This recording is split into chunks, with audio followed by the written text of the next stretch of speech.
jira sin qofadha nun jedhani nu qofadha jenneeni namni as fuulee jiraan nun jedhan hin jiru jenneen ati eenyu maqaan kee naan jedhan kennan osarratti dhaabannaan si barbaannaa naan jedhan sana booda bilbila keedhanii osoo bilbila koonarraa fuudhanii bilbilan qabunarraa fuudhanii tokko qofan qabaayyuu ani bilbila tokko mana taa'us isas fuudhanii sana booda asitti maal nagaa miti maal taatan jennaan lakkii asitti barbaadamta poolisii xaabiyaa kana irratti barbaadamta naan jedhanii eessa jennaan kaarramaarraa hin jedhamu naannoo keenya kan jiru achi akkuma gaheen egaa eenyuun na barbaadennaan achuma geessee sitti himanii naan jedhanii gaafa achi gahu nu miti poolisii komishinii Oromiyaati naan jedhanii sana booda isaanitti bilbilanii akkanaan achi gahee ergatii himanii booda nuu fidaa jedhaniin isaaniin jechaadha lakki nuti finnu kottaa fudhadhaadhaniini naannoo sa'aatii 3 booda konkolaataa paatroolii federaalaa poolisii jedhuuni dhufanii na fuudhanii warri na fuudhanii deemanii poolisii komishinii Oromiyaatiin beekanii ani immoo waan an beekuuf kanaan dura hodhimmoo hojjetti waan an deemuuf sinitti nagarsiise jennaaf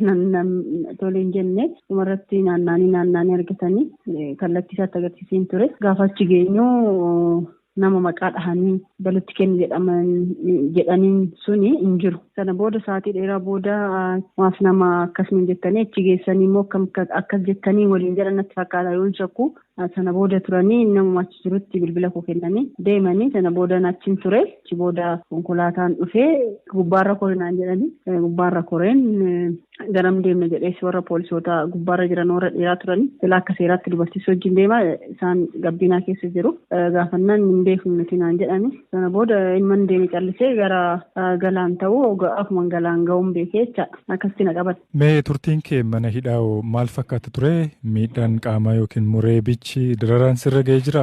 Lakki dhugaa dubbachuuf dararaanis reebichis narra gahee hin jiru achi gahee wanti narra gahee hin jiru achis gahee nan gaafadhe maafan dhufeen jedheen amma maali kun jennaan lakki haasaa turtu nuun jedhan yeroo fi komishinii poolisii Oromiyaatu ergee kanaaf jedhanii bilbila koos achitti narraa fuudhanii sana booda nan seenee wanti narra gahee hin jiru wanti dararames hin jiru achitti na dhukkubee ture baay'ee na dhukkubee ture mana yaalaa yerootiin argachuu hin dandeenye ture nageessaa jedheen ture nuti adaraatiin waan ta'eef kan nutti kenname nuti si geessuu hin dandeenye jedhanii dhumarratti baay'ee natti hammaatee jennaan mana yaalaa dhaqee yaallamee jira achiis fooyya'insa argadhe ammas qorichi fudhadhu jira kanarraa hafee dararri narra gahee hin jiru. Tore gaaffii kottaa nuuni mee akkamittiin hiikamtee isa jedhutti aceenu?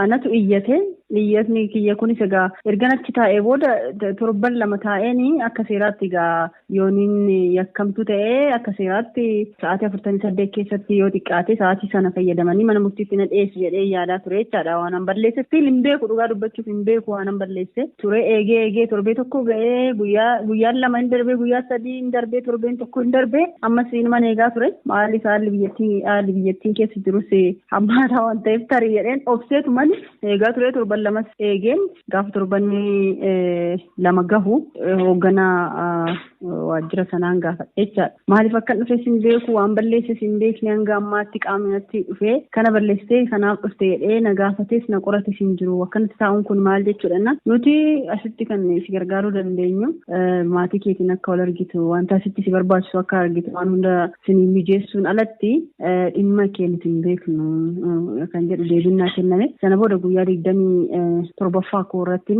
iyyata iyyadhee jechaadha kanuma ibsee sababa mana dhufee hin beeku eenyu akkana hidhes hin beeku murtii tokko malee mana hidhaatti guyyaawwan 27 turee jira eenyu akkana tursiise hin beeku maal akka ta'es hin beeku waan ta'eef manni murtii magaalaa galaan bilisa akka ganna dhiisu jedheen iyyadhanii jechaadha. Mee hidhaarraa hiikamtee jirtaa? Hidhaarraa hiikamuu keetiin miirasti dhaga'ame gabaabsitii na kaase. Maaliif jedhee hin beeku waan natti dhaga'ames konfiyuuzinii keessan jira maaliif akka hidhamee hin beeku akkamitti akka hin bahes hin beeku amma bahi jedhamte. Ta'ennaanan bahe kootti jedhamnaanan deeme ijoollee kootii wal arguu maatii kootii wal arguutiin gammachuutu natti dhagahama garuummoo namoonni akka kootiichi jiranis jiranii miirri sunis na keessa jira isaanis akkuma koo jedhamanii turanii jiranii kan akka jaalkennasaa ayyaanaa fi akkasumas jaal Mikaa'el Boorana faatti jiru maaltu akka hojjetamu maal akka ta'aa jirus hin beeku ani bahee jira anyways sana booda kanatti aansee maaltu ta'a kan jedhu sunis gaaffiidha kana jechuun danda'a jechaadha. Sagantaa keenya gara goolabuutti finnee jirra qopheessaan beekaa atoomaatee ogeessa teeknikaa. Akka mooltan oduun galgala kanaaf qabnu kunoo Yuunaayitid Isteetsi rakkoo namoomaa naannoo Tigraay keessaaf kan oolu gargaarsatti dabalaa $52 miliyoona gumaachiteetti. erga rakkoon gamasii jalqabee as Ameerikaan gargaarsa namoomaa doolaara miliyoona 100 fi miliyoona 53 kenniteetti. Deeggarsi kun kunuunsa lubbuu oolchu, qubsuma, kunuunsa eegumsa fayyaa, midhaan nyaataa yeroo hatattamaa, bishaaniif meeshaa tajaajila qulqullina dhuunfaaf kan naannoof oola. Deeggarsi maallaqaa kun michoonni keenya sababaa walitti bu'iinsa kanaan maatii adda faca'e deebisanii wal agarsiisuuf oolaa jedha ibsi Ameerikaa biraa kenname kun. Dhaabbata misooma sadarkaa addunyaa Ameerikaatti gareen gargaarsa yeroo balaa tattaaffii gargaarsa namoomaa Ameerikaan kennituuf deeggarsa godhutti fufee jira. Rakkoon namoomaa Tigraay keessaa hedduu nu yaaddessaa jedha ibsi Yuunaayitid Isteetsi kun. Mootummaan Itoophiyaa gargaarsi namoomaa akka dhaqqabu cicha qabaachuusaa kan simannu ta'us hawaasi addunyaa meeshaalee quunnamtiif kan dhaaboliin gargaarsaa itti fayyadaman irra uggurri jiru akka ka'u akkasumas hojjettoota gargaarsaaf yeroo viizaa dheeressuu dabalatee cichaawwan jedhame mara dammaqinaan hordofuu qaba jedha. Hojjettoonni gargaarsaa sababa walitti bu'iinsa sanaan lammiiwwan miidhaan irra ga'eef deeggarsa yeroo isaa eeggateef isaan barbaachisu akka ittiin ga'an daandiin saaqamuufii qaba jedheera. Furmaanni siyaasaa utuu hin argamin haalli namoomaa hammaataa adeema. Waraansi dhaabbachuu, humnoonni Eertiraa gamasii bahuuf mootummoonni Itoophiyaa humnoota naannoo Amaaraa gara Tigraayitti bobbaasuu dhaabuun tarkaanfii barbaachisaa isa duraati. Humnoota ittisa biyyaa, humnoota TPLF, humnoota Eertiraa yookaan humnoota naannoo Amaaraas haa ta'an kanneen dhiittaa mirga namaaf gocha suukanneessaa uumameef itti gaafatamoo ta'an martinuu seeratti dhiyaachuu qabu. Yuunaayitid Isteetsiif hawaasni addunyaa mootummaan Itoophiyaa qorattoonni walabaa sadarkaa addunyaaf biyya keessaa dararaa jiru qoratan kanneen itti gaafatamoo ta'an akka adda baasan waadaa seene kabajuusaa itti dhiyeenyaan hordofaa jiru. Rakkoo kanaaf deebii kennuuf jecha gumaacha arjoomtoota kabiroo simataa kanneen biroo rakkoo Tigraay keessatti uumameef gargaarsa namoomaa hatattamaa akka kennan ni gaafannaa jedha ibsi Yuunaayitid Isteetsi kun. Tigraay keessatti raawwataman gocha gara jabinaarraan kan ka'e Ameerikaa keessaa hojii isaanii kan gadhiisan dippiloomaatiin Itoophiyaa mootummaa fi kanneen barbaadamaa jiran hoogganoota naannoo sanaa kan duraanii gidduutti mariin araaraa akka gaggeessamu gaafatan.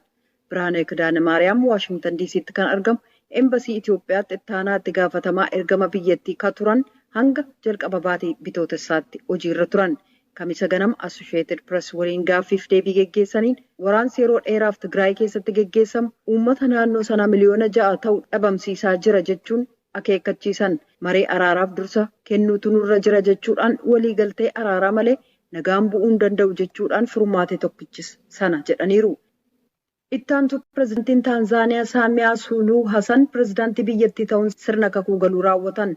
Du'a pireezidantii biyyattii booda geggeeffama biyyattii kan fudhatan Saamiyaan haasaa har'a dhageessisaniinis Taanzaaniyaan geggeessaa biyyaaf dhama'uu dhabde jedhan galmoo daawwittu gabaase.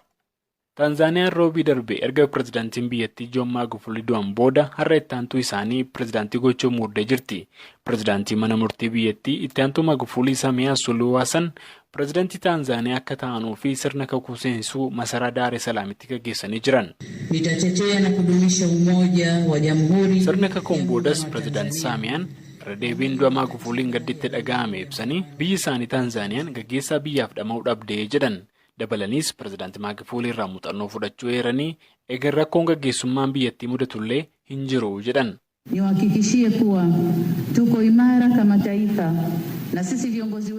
Akkas jedhu pireezidantii Saamiyaan wanti ani mirkaneessuu fedhu nuti akka biyyaatti warra tokkummaa jabaa irratti ijaaramnee jirrudha. Warri gaggeessummaa biyyaa harkaa qabnus karoora biyyaaf ta'u gahaa waan qabnuuf bakka pireezidantii Maagufuliin dhiisanii kaafnee gara fuulduraatti itti fufna. Biyyi keenya yoo gaggeessaan biyyaa du'u maal akka ta'u qabu heera eeruu qabdi. Anis seera kanaaf amanamaa ta'uuf kakuu seeneera. Sichis wanti seeraan alaa biyya natti ta'u hin jiru jedhan. Pireezidantii Saamiyaan duraa duuba sagantaa awwaalcha Maagufulii sifoomsaniiru.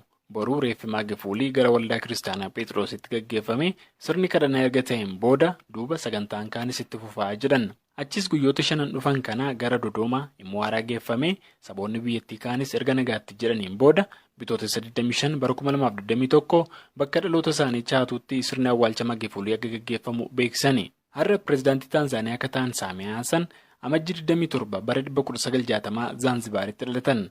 Gaayettiin ganna 61 kun siyaasatti qacaan bara 2000 yoo ta'u, Yuunivarsiitii Imzuumbee fi Maanchesteritti barnoota isaanii hordofanii jiru. Dhaabbata gargaarsa midhaan nyaataa addunyaa fi waajjiraalee mootummaa garaagaraaf kan hojjetan yoo ta'an, bara 2015 filannoo biyyaalessaa biyyattii irratti Maagufuliif ittaantuu ta'uun paartii caamaa Chamepinduuzii bakka bu'uun dorgomanii gara taayitaa ammaatti dhufan.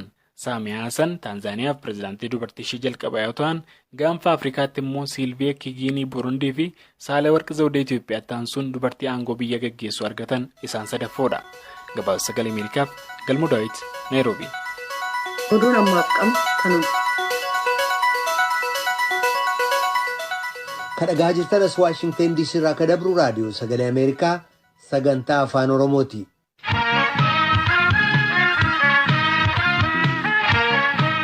Oromiyaa bakka tokko tokkotti ajajni mana murtii akka kabajamuuf olaantummaa seeraa akka mirkanaa'uuf qaamolee dhimmi ilaallatuuf irra deddeebiin waamicha dhiyeessee deebii quubsaan arganne jechuudhaan koomishiniin mirga namoomaa Itoophiyaa ibsa baasee jira. Dhiittaan mirga namoomaa lammiilee irratti akka hin jabaanneef xiyyeeffannoon itti kennamuuf sirreeffamuu qaba jedha koomishinichi.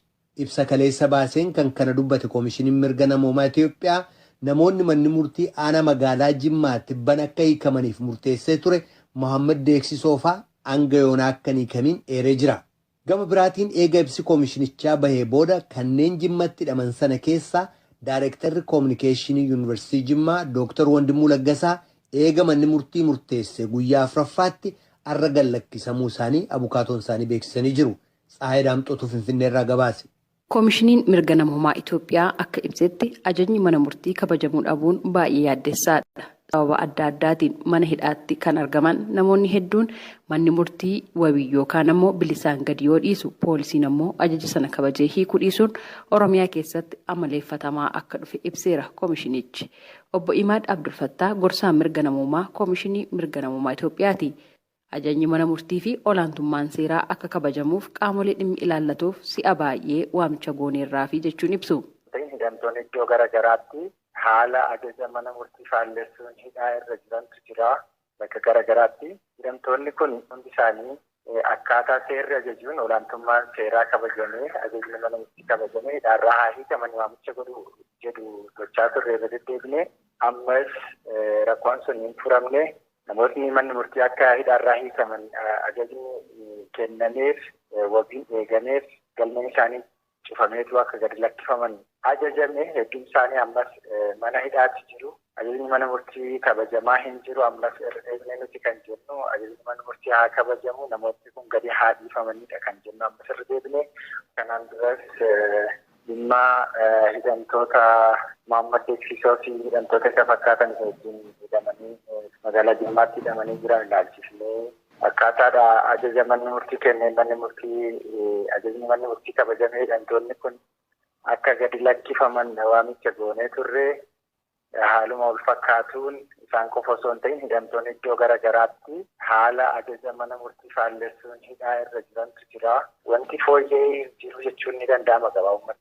Keessumaa olaantummaa seeraa kabachiisuu waliin wal qabatee naannoo Oromiyaatti koomishiniin poolisii abbaan alangee waliigalaa Oromiyaa fi manni murtii waliigala Oromiyaa rakkoolee mul'achaa jiran irratti tarkaanfii sirreeffamaa akka fudhataniif waamichi taasifamaa fi turuu obbo Imaad dubbataniiru.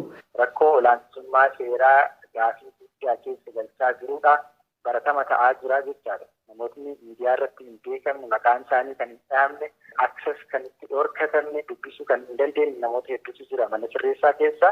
Manni murtii siin beeka. Manni murtii waliigala Oromiyaas dhimma kana siireesii fudhateetu qaama waliin dubbachuu qabu wajjin dubbatee dhiibbaa godhuudhaani namootni kun akkaataa ajaja mana murtiitiin hidhaarraa akka hiikaman gahee gama isaa bahuu qabaadha kan jennu.